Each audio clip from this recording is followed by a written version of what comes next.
All right, hello there, everybody. Welcome to the NBC4 studios. I'm Matt Barnes. We're talking what else? The Oscars starts on Sunday, live from Los Angeles. And I don't know about you, I'm a big movie buff. Every time I see the nominees for the Oscars, I immediately make a list and start trying to see every Best Picture nominee. That way you can kind of properly judge who should win and honestly just to rank them and see good movies. If these are considered the best of the best, might as well see if they are the best of the best. So hopefully you've seen a lot of these movies or even seen some of them. And then obviously as you watch the awards show, you can then have kind of a rooting interest and at least have a better judge of what you think were the best movies of the year. So I broke it down with my predictions here, just the top 6 categories: Best Picture, Actor in a Leading Role, Actress in a Leading Role, Supporting Actor, Supporting Actress, and Best Director. So we'll just go through those 6, kind of give you the reason why I think a person will win, as well as maybe the person I thought should win. At the end, I'll also give you my rankings of the top 9 Best Picture nominees and how I saw them, and again, also who I think will win. So let's start with directing, probably the least prestigious of the 6 here. With the directing, the nominees: Damien Chazelle, La La Land; Mel Gibson, Hacksaw Ridge. That's a controversial one. We'll talk about that in a second. Barry Jenkins, Moonlight; Kenneth Lonergan, Manchester by the Sea; and Denis Villeneuve, or Villeneuve, I should say, excuse me. I'm not a French guy, with The Rival. I saw all 5 of these movies. All 5 of them are nominated for Best Picture as well. Let's start with Damien Chazelle. If you ever saw Whiplash, which came out 2 years ago, it's the one J.K. Simmons won Best Supporting Actor for 2 years ago.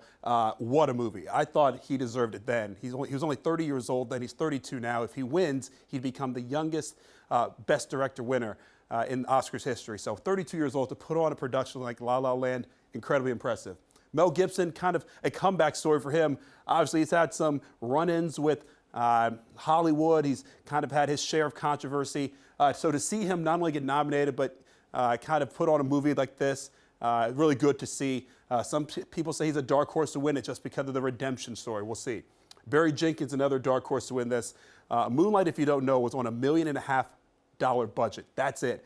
It has gotten such wide acclaim all across the nation, all across the world, frankly. Kind of a coming-of-age story for a black youth in Miami, and it takes some turns that maybe you don't see. At least I know I didn't see it coming during the movie. So if you haven't seen it, I really urge you to see it. But what he did on that budget and the story he told, really impressive. Kenneth Lonergan, Manchester by the Sea, that is a very dark, depressing movie, but great direction there to kind of bring some levity to some of the situations. It was a very personal movie. You felt like the characters were just talking to each other, not so much talking movie speak. It sometimes can happen. And Denis Villeneuve from Arrival, what a feat that was. It was an alien movie, but by no means did it feel like an alien movie. The visual effects were great. Did a great job. But in the end, it's going to come down to Damien Chazelle and Barry Jenkins. I think Mel Gibson, too controversial. These two are close, but it's not going to be there. Barry Jenkins, if it's going to happen, he's going to have to pull off an upset. I'm going to give the win to Damien Chazelle. Again, 32 years old. What he did with La La Land is absolutely outstanding, and he will be the Best Director winner. So, boom, there's your guy. I don't know why I crossed him out. I meant to circle him, but you know what I mean. All right, let's go to the next role. We're going to go Actress in a Supporting Role, and this one's actually a fairly easy one, but let me go through the nominees first. Viola Davis, Fences; Naomi Harris, Moonlight; Nicole Kidman, Lion; Octavia Spencer, Hidden Figures; Michelle Williams, Manchester by the Sea. Again, saw all 5 of these movies as well. This one is going to be a cut and dry case. You might as well lock this one up. If you want to have a 100% lock for your movie picks, this is it. Viola Davis, Fences is going to win. Why? Her performance is outstanding. It truly transcends the movie. She won a Tony for this role in 2010 when Fences was on Broadway. And I think because the experience with the role, it shows on screen how passionate she is, how much she can fall into that character. It's just a fantastic role. There's one scene particularly, if you have not seen the movie, where she is yelling at Troy, who is the main character Denzel Washington portrays, that she just goes on for 2 minutes crying. I mean, it's so powerful. That alone is the Oscar-winning moment right there. The only controversy about Viola Davis winning is the fact that she should have probably been nominated as Best Actress, not Supporting Actress. I don't understand why they did that. I can tell you this, because they did that, she's going to win. But she played just as big a role as Denzel Washington did in that movie. So she probably should have been bumped up, but they put her here. She's going to win. With that said, Naomi Harris was outstanding in Moonlight. Did a great job. Nicole Kidman, solid as usual.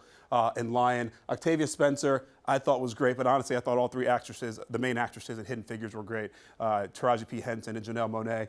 And then Michelle Williams, only in Manchester by the Sea for maybe a total of 8 minutes, let's say, but her scenes are so powerful and so necessary to the story. So if there's going to be an upset, which again, there will not be an upset, Viola Davis is going to win this thing. Count on Michelle Williams possibly, and then maybe Naomi Harris to be maybe number 3 in terms of who could win. All right, let's move on to our next category. Oops. These Facebook Lives with the storyteller sometimes can be a little rough. I don't know how to do the coloring thing. Actor in a supporting role, here are your nominees.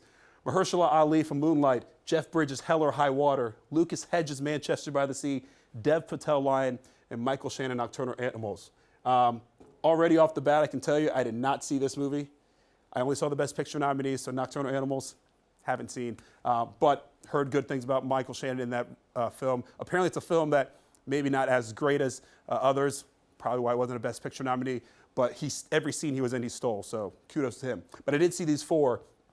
Mahershala Ali, this is your favorite to win, and I also think is going to win. And why is he the favorite to win? Because he's only in the first third of the movie, and it's supporting actor, so you don't obviously have to be in the entire thing.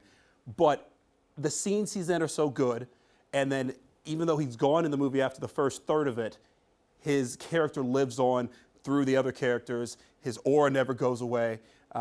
He kind of makes that movie. His character makes that movie. So I can see why he can win despite not really being in the movie all that much. Jeff Bridges is in Hell or High Water a good amount. So is Lucas Hedges in Manchester by the Sea. And they both are outstanding, especially Lucas Hedges. Look out for him. This young man played a very tough character, I thought, and brought some humor to the character. And again, probably the only humor in the movie because Manchester by the Sea is incredibly sad and depressing at times. But I thought he did a great job. And he's a young actor. He'll do very well. Jeff Bridges obviously already won an Oscar for Crazy Heart. So, you know, if they're going to give a guy a new Oscar, or give a new person an Oscar, Mahershala Ali obviously has a better shot than Jeff Bridges. And then Dev Patel, who has been great for a few movies now, obviously Slumdog Millionaire and some others. He'll get, I think, an Oscar at some point too. He did win the British awards for this category, but I don't think there's enough momentum for him to get it. Did a great job in the second half of that movie. If you haven't seen Lion, please do. It's very, very good. All right, now to the big ones. We start with the actress in a leading role. Isabelle Huppert, Elle, Ruth Negga, Loving, Natalie Portman, Jackie, Emma Stone, La La Land, Meryl Streep, Florence Foster Jenkins. Let's just say it how it is. I saw one of these movies, and that was only Emma Stone and La La Land. So hard for me to judge this one. So instead, I kind of have to go by what other people are saying, critics, and what you kind of read. It sounds like Meryl Streep, while she has obviously been nominated a million times, it seems like, this was not her best role. Some people say she was kind of playing more of a jokey character. So she's not going to win, but good for her for being nominated once again. Ruth Negga in Loving apparently did an outstanding job too. One of the up-and-coming actresses out there too in her role, and this is wonderful. Natalie Portman already won for Black Swan. So, you know, if they're going to, the Academy tends to not give repeat Oscar winners if they can find another deserving performance for someone to get their first one. So don't expect her to get that one, even though she had a great turn as Jackie Kennedy. Isabelle Huppert, they say, is like the French Meryl Streep. She's so good. She has a ton of French Academy Awards, but I think it's going to be tough for her to beat Emma Stone, who is by far the favorite to win in this category. So if you're making picks, here's your winner right there, Emma Stone. She is by far the one who's going to win, and what she did in that movie was absolutely outstanding. The singing, the dancing, the emotion she had to convey in that movie. Did a great job. I think it's well-deserved. She had a great turn in Birdman, too, so it's one that I think is well-deserved for a good young actress. Actor, here we go. Casey Affleck, Manchester by the Sea, Andrew Garfield, Ryan Gosling, Viggo Mortensen, Denzel Washington. Again, didn't see Captain Fantastic, was not a Best Picture nominee, so Viggo, sorry, not even in the running here for me. Let's be honest, this one is in between. This is only between two people, Casey Affleck and Denzel Washington. Ryan Gosling was great, did a great job. Andrew Garfield, a lot better than I thought he would be in Hacksaw Ridge. That movie was better than I thought it would be. You know, I always think of Andrew Garfield as Spider-Man, so good for him. But it's between Affleck and Washington. Affleck won the Golden Globe. He won a lot of the big awards, but then all of a sudden, all the momentum Casey Affleck had to winning this award, gone, because Denzel Washington won the SAG Awards, Screen Actors Guild. Actors make up most of the voting block in the Oscars. So if there's a guy who's going to win it, give it to Denzel. It's going to be tight, let's be honest.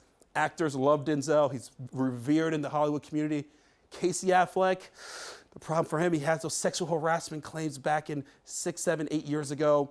That's always going to weigh over people's heads. Should they reward a guy who has that kind of history, even though his turn in this movie, while dark and sad and he barely smiles in the movie, is really tough to do. He did a great job. I'm giving it to Denzel. He was powerful. If you have not seen this movie, watch it. Denzel also won a Tony for this role that he with Viola Davis in 2010 for Fences. So this is a role he knew. He directed this movie too, so he put all the passion and fire into it, and it shows. He did a great job. I'm giving him his second Oscar right there. So last one, what else? Best Picture. Nominees are Arrival, Fences, Hacksaw Ridge, Hell or High Water, Hidden Figures, La La Land, Lion, Manchester by the Sea, and Moonlight. All 9 of these movies were great. I didn't think there was a dud of the group. There have been duds before. I saw all 8 or 9 last year and the year before that. I thought all these movies were very good, all very deserving of being on the list. With that said, I thought if there's one movie that I could immediately cross off in terms of having a chance to win, it was Arrival. The alien action flick, I just didn't see it. It had a lot of, it was more than just an alien flick, obviously, because it has some good emotion, some good thinking man stuff, but all in all, I didn't really get it. I also don't think Hacksaw Ridge had the chance.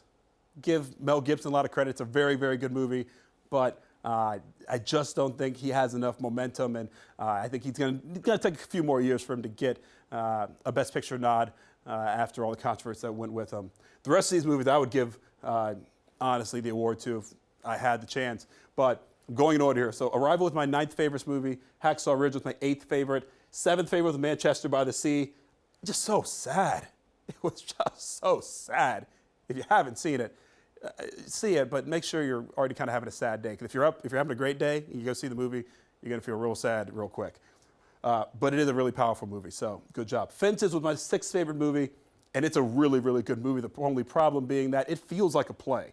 It only really has one setting, which is the house. They go to a bar once and his job a couple times. But beyond that, it really only has one setting. So it feels like a play that you're just on stage. With that said, the acting is so good, and there are so few actors in it, that it makes up for it. And obviously the story, which is originally a play by August Wilson, the playwright, is fantastic. So it's a great movie. It just feels a little different. My 5th favorite movie was Lion. Lion, I thought, was a good movie. It's a little slow at times, but boy, when it picks up, it goes. If you don't know the story, it's about a kid who in India gets stranded or gets lost because he gets on a train that takes him to another part of India away from his family. He uses Google Earth to find his family 18 years later after getting adopted by Australian parents, and he finds them later. It's outstanding. It's a true story. So it's a fantastic movie, just not going to win, and also just not my favorite. Number 4, Hidden Figures. Another fantastic movie if you haven't seen it. The acting is what makes this. It's a PG movie. It's very hard for a PG movie to win the Best Picture Oscar. But Hidden Figures gives it its best shot for sure, and that's because I think of the superb acting. The story is obviously outstanding. These 3 black women who were, again, hidden figures in the NASA program that helped get John Glenn into space, and obviously a little poignant now and timely with John Glenn's death. But boy, what a fantastic story. The acting's so good that it will get consideration and might pull off the upset. They won the Screen Actors Guild Award for Best Ensemble, which made people think maybe, just maybe, if there's a movie that can upset the favorite, that was it. Number 3 for me was Hell or High Water, which I didn't know much about, but if you have not seen it, please do. Kind of a bank robbery story, a family story, take it to the system story, a lot going on there. The acting is really good. I didn't expect much and got a lot out of it, and really was on the edge of my seat for a lot of it too. And the last scene of that movie, whew, you'll love it. Then it comes down to these 2. These are the 2 that I think are fighting it out for Best Picture. It's coming down to La La Land and Moonlight. Let's be honest, the favorite to win this is La La Land. It had 14 nominations. That ties it with Titanic, and I can't remember the other movie, for most nominations in the Oscars. It's probably going to walk away with 10, 11, maybe 12 Oscars. That's a lot. 12 is the record, and I think Titanic has it. So La La Land is going to win, but my favorite movie was Moonlight.